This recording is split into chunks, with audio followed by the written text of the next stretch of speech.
Deal. Chad, you mind do the roll call? Absolutely. Mr. Evans. Here. Mr. Wicker. Here. Mr. Bishop. Here. Mr. Masterson. Here. Mr. Quill. Here. All present, Judge, you have a quorum. Now, take a breath. We'd like to take a moment of silence for the victims of the Marshall County shootings, and also for Mr. Billy Clements, the father of our Sheriff Jimmy Clements, Harold Craig, Mabel Spalding, and Mr. Leroy Lee.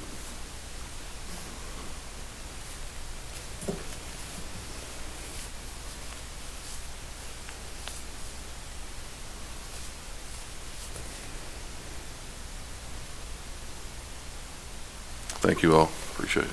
Thank you, Judge. Clements raised 5 pretty good boys. 6. Oh, I'm sorry, 6. I'm sorry, Sheriff. Sorry about that, Sheriff. 6, that's right, 6. I didn't catch it. It's the same Johnny Ehlers. Oh, it was, yeah. That is true. That didn't have near as good a record, okay? That is true. You worked right into it, Judge. Yeah, I sure did, didn't I? The first item on the agenda is consider approval of the minutes of the previous meeting held Thursday, January the 18th, 2018. Second. Mr. Masterson. Yes. Mr. Bishop. Yes. Mr. Quill. Yes. Mr. Wicker. Yes. Mr. Evans. Yes. Unanimous. The second item is we have a guest, Miss Lynn Roby with Community Action is here to give an update on community action and to request funding. Today, I have brought copies of our annual report for each of you. Thank you, Lynn. You're very welcome. Thank We have some reports inside that I'll go over quickly. Thank you, Lynn. Thank you. Thank you, Lynn. Thank you, Ms. Lynn. I didn't see any cookies or candy in there. I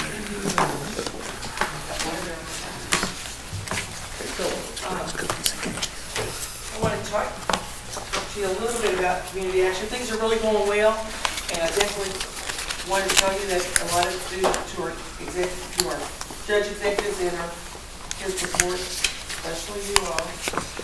I just have a quick report. Happy New Year. We hope it's a good year of prosperity and success for Central Kentucky kids. Right now, all of our programs are doing really well, except our concrete meal program. We lost a contract last year to do Head Start meals, and so that program is going to be short. That program operates 3 senior centers in Marion County, and they do about 5,700 meals a year to Breakfastville, Loretta, and Lakeland. So if you've got any extra money, we talked about that when we were out there leave, but anything will help. I know Hardin County's kicking in $5,000, as is the city of London, so that'll help. And I brought the invoice for the funds that are already in the budget for us. And I'll tell you a little bit what we're doing with those. Of course, there's threats on our horizon, just like for the fiscal court, the CERS, the pension crisis. The 9% increase will cost our agency about $480,000. I know you all run your numbers too. It's a lot of money. And our programs have got to absorb that. It's not like you can get it anywhere else but from programs. It's going to come from Head Start, cut back on Head Start kids, cut back on services, because that's $500,000. And I put in your packet the LIHEAP report. It shows that in Marion County, since October the 1st, we've approved for 662 families, about $151,000 for feeding assistance. Show you that. Our allocation agency-wide is $1.1 million. And our first subsidy portion that was in the fall was $474,000, and those numbers are included in what I have for you. We do have approval, this is good news, approval from Office of Transportation Delivery to proceed with the repaving of the parking lot around the central office. They give us $50,000, and we have another $11,000 to complete that project out of our excess contract revenue from money we make with their transportation program. So Nellie Hayden got that bid for us, and in the spring they'll start that, and it'll really make a big difference at the central office. We have completed major renovations at the central office. If any of you haven't been there for a while, it's been a while since you were there, but there's some of it. Yeah, they were almost finished. Yes, Yeah. so come by and see that. It was really in pretty terrible shape, and we fixed a lot of things. David Spalding does our work, and anything he finds, he fixes. You know, there's electric issues, he fixed those. Plumbing issues, he fixed those. We fixed a lot of ceiling tiles to make things look better. It's got a lot of bird nest up in the ceiling, we fixed all that. So we're real happy to have it looking so nice. Come take a tour, because, you know, it's your building too, and let you know that's what we're spending money on. Our agency offers the Humana, this is good news too, offers the Humana Health Insurance along with the Go 365 Wellness Program, and our goal is to have 95% of our people reach the silver status by February the 28th, and currently we have about 87% who are there, so all of our people are engaged, and that could, if we meet the goal, we'll get a 10% decrease, that's about $60,000. So I know it's not like the $480,000 up there, but every time that we can try to save money and get the people engaged, we do that. I know a little bit about St. Catholic College because it's close to here. It auctioned off yesterday. Did that happen? I haven't heard. Pretty sure it did. We own a building, or Head Start owns a building over there, so we're really up in the air about what's going to happen with that. It really doesn't belong to the agency, it belongs to the Office of Head Start, the feds, and so we're waiting to see if we can stay there. Yeah. Even if we have to lease it. I also in your little letter there, it's about a little bit about a local match. We've got to raise a lot of money. We've got to raise $2.5 million every year in order to pull down to federal money that we use to operate. It's a lot of money. That's on, the 2.5 million doesn't include grants or so forth. That's That's in kind and cash Jesus. that we have to raise. A lot of that, we have a company that's donated a bunch of laundry detergent. We get truckloads of that to give out to people and to use in our programs. That was worth about $500,000. And we do everything we can to get that in. A lot of that's volunteer hours. Some of it is space that is, that we pay less than market rent. We get space for that. But it's a real Well, challenge. the big number is 8 million you get for the 2.5 is what, Yes. is what it is, yeah. And, you know, some of our programs don't require a match, like Lottie, that doesn't require a match. Some of our others, because we're about a $13 million agency. But these that do require a match, they require the 2.5. So that's a big job. Sure. We're always asking for money. So for Congress meals, you know, they've got to raise $43,000, and we're full of $410,000. Some of the grants are 50-50, some are 20%, some are 15, some are 25. They you know what they all are. So we're working on all that, and just we want to make people aware that the money's not free. It's federal grants, but it's not free. And we really want to make sure that the agency and the community care enough to pull it. I always want to thank Judge Darty and all of you for all the help that you've been to help us come back to financial stability. We did have our audit, and it was a great audit, and we were about $700,000 to the good now in our reserves. We need that for operating. We're spending $1 million a month. You got to have that money because we're waiting on all our money. So there's that. And I would let you know, I've notified our board of directors that my decision to retire from my position. So I'll be leaving in June or August, depending on how soon they get somebody in there. And How long you been there? I got 24 years with the agency, 24? and I've been executive director for 5. Yeah. With everything going on with the CERS, and I'll be a good job. Well, congratulations, job well done. Yeah, we're gonna miss you. You've done an excellent job. Thank you, Hope the Lynn. next Done a good person- job turning the mess around and making something good again, okay? Well, Yeah. yeah, we're real proud of our agency, and it's not been just me, it's been our whole team. Right. Yeah. We've all worked together, we've worked hard together, and I would never take all the credit because it's Yeah. everybody. Well, thank you for all you have done. Looks really That's for nice sure. compared to what it did. Yeah. I'm up there like it. Well, we power washed the building, we power washed the outside and cleaned up the inside. I do want y'all to come out, see what's going on. Well, they say All judge of a good manager is what state is whether it's a business or whatever it might be, the state of it when you leave, so you should be very proud of yourself, so. It's a good time, but we have these challenges Yeah. on the horizon. It's going to be tough. We got some managers who are leaving too, so they'll have to be replaced with good people. And we're talking about 20, 30-year people Yeah. leaving. So that'll be that, plus all the time and all this money for CERS. Yeah. Yeah, good luck. It's been great work. Thank you so much. Thank you, Thanks, Lynn. Lynn. For you. About 20, 30 years being a long time. When you talking to Jackie, you gotta say 70 or 80 or 90 years is a long Well, time. I'm a working year. Okay. We're 20, 30 years out of Does time. he? Well, yeah, that's what he says. Thank you so much. Thank you, Lynn. Thanks, Lynn. I guess we need a motion to, for the funding that we have budgeted for this year, 15,000. Motion. Second. Mr. Masterson. Yes. Sorry. Mr. Quayle. Yes. Mr. Bishop. Yes. Mr. Wicker. Yes. Mr. Elder. Yes. And Thank you, Lynn.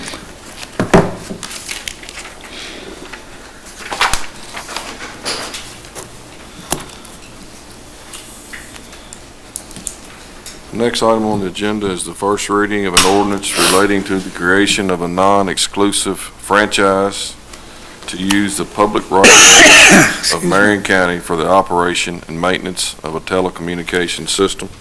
We have Mr. Brooks Herrick with us here today to kind of explain the process of this again. Thank you, Judge. It's also Brian Bell, the Senior Manager for Network Business Operations for Bluegrass Network, is also here again this evening.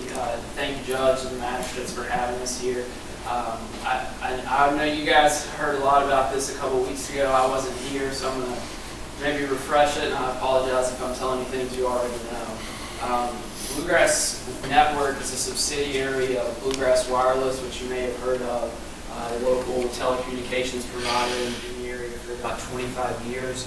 Bluegrass Network actually does the hard wireline service for the Bluegrass companies. There are several of those companies, and as part of the Kentucky Wired program, which is a state-funded program to help provide fiber internet service to government buildings across the state and create a statewide network. Bluegrass Network is contracted with the state to build the portion of that system that will run through Marion County and the city of Lebanon. And that is anticipated to serve sites like the high school, the county attorney's office, the health department, clerk's office, PVA, judge executive's office, courthouse. So all of that's going to be hooked into this statewide network that we're building. But before we can do that, Bluegrass Network needs a franchise agreement with the county, basically to have permission to occupy the public rights of way. So what we propose is to tonight have a first reading of an ordinance authorizing the judge to bid out the franchise pursuant to the franchise agreement that we provided and the county attorney has reviewed. So that's the first step. Once that ordinance is passed after 2 readings, there'd actually be a legal public bidding where anyone could bid, and then we'll submit a bid and we'll be back again and asking for a second ordinance, hopefully awarding the franchise to Bluegrass Network. So if there are any questions, I'd be happy to answer. I have one question. This wireless you're talking about, now, county attorney and the judge's office, they're under hard line. It's actually Philip George's office, the child support. It's not my office. Because most county attorneys do child support, but it's Right. actually his office. Okay, well, I was just wondering, we're like this building, all of them are on, say, Spectrum or Windstream, the main line coming in for their internet and all. Now, is this just going to be provide wireless, or is it to like could replace that, or what's the? That is that is going most likely to replace it. I believe that's probably the state's intention. We are just constructing the network for the state to lay the fiber. Right. My understanding is that will replace it. It's going to create a statewide network they're for all the government buildings to run on the same network. Okay. That's the purpose. And like now they've say got a contract with Spectrum for 2 years, or I don't know if they got any, but the eventual outcome would be to everybody be on a state network instead of say that's their Spectrum. intent. Yeah. Yes, and it's hard to say for that particular location. They may have internet for other uses if it's a multi-use facility, but the addresses that were in ours were specifically what the state had requested for them to serve on their own network. And I think that's been managed for years by other entities, and it could have been like a Windstream or Spectrum. And the state's intent with all of this is just let us kind of run our own network here. Have like a state net, like some of the clerk's offices, they've got through the state, or the courts and all, they're on a state network. Yes, sir. And that's kind of what that would be. So Bluegrass Network, basically, Bluegrass Network is, like, as you say, is the hardwire. You're going to basically do the contracting portion of laying the line. And that'll benefit, will Bluegrass Sailor also take advantage of that line as well? I would say Brian's probably about to kick me because I probably left out a very important part of step 2 of this process is after Bluegrass Network fulfills their obligations to the state to build that, they want to attempt to provide service to the business community in the city of Lebanon and the county. So and it's a non-exclusive franchise, meaning anyone else can be here, any other telecommunications provider. It's not a service that any businesses would have to take. It would just be an additional option to the businesses in the community to have fiber broadband internet service. He did mention that the last time, because that was part of it. That's right. And you're exactly right. We also wanted to benefit our obviously our cellular company as well, which I may have mentioned. But yeah, the biggest goal here, the state wants that infrastructure here. We are going to place that, and obviously it's a whole lot more economical and efficient for us to build that excess capacity while we're coming through Lebanon anyway. Go ahead and build that excess capacity and maybe leave some of those roadmaps for the future for your own business customers. Some of the smaller places, Loretta, Bradfordsville, I guess in all across the state, how much of these smaller places is going to touch? Do you guys know? Yeah, I would probably have to look at the routes. They, specifically, they didn't mandate which routes we took. They just told us where they want us to get from and to. So we identify, whether there's an existing aerial route, if there's a pole route that we're going to attach to, that's the path we try to go. If we ever have to get out to a cell site, that's where we start venturing out just a little bit, just because those are higher bandwidth needs. And what I mean is this is not your regular 50 meg home internet. They're much larger type circuits that we need to carry that data between our cell towers and back. So specifically, I can't tell you that area. Excuse me. Review those routes and see if we're kind of proposed to go along those routes. Yeah, I think the bottom line, just so we're all clear, which basically you're contracting for the state. The state's putting in the network to tie different services together. Of course, Bluegrass, it makes sense for Bluegrass Sailor per se, or Bluegrass Networks to do the work. That's what you do in Bluegrass Sailor to take advantage of the opportunity. But to Masterson's question, just so we're clear, Bluegrass Sailor per se, or Bluegrass Networks, is not going to be running the line out in multiple areas of this county just for kicks and giggles. Your primary focus is to do per se the state's contract work, which is to provide it to the county judges or to the county building, to the city hall, to the library, wherever it might be. So to answer your question. Probably not. Right. At least initially, that's fair. Yeah, Yes. that's where I figured it was going to be, but, And unless you happen to come through there, if that's the route. yeah. And it's, like I said, Bluegrass's board of directors, we haven't gone down those discussions yet. It was, it was the first intent to fulfill our contract with the state and then see what other kind of business opportunities are out there from there. And it may evolve into go to feed a tower and see what's along that same route and go serve those. Any other questions? Sounds good. Motion to approve. Second, Thank you, Jim. Yes. Masters, yes. Mr. Wicker, Yes. Mr. Quayle. Yes. Mr. Bishop. Thank you, sir. Thank you all again. Appreciate it. Thanks a lot, Brian. Yeah. About 5 years ago, Bluegrass Network run cable in Marion County. Is this something different from that?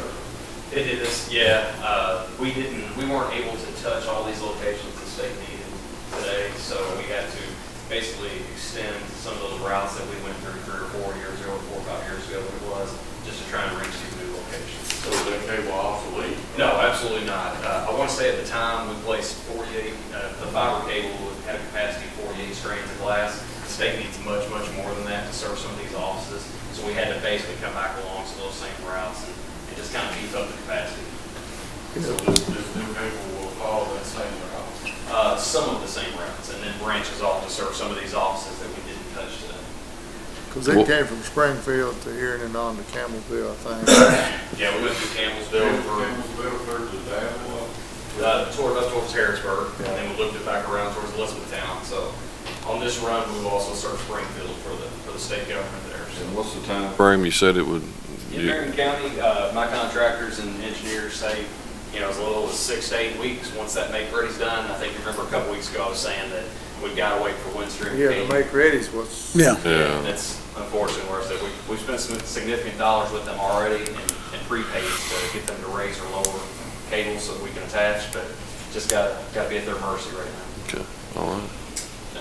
Thank you all, Thank you, again. guys. Appreciate it. Thanks a lot.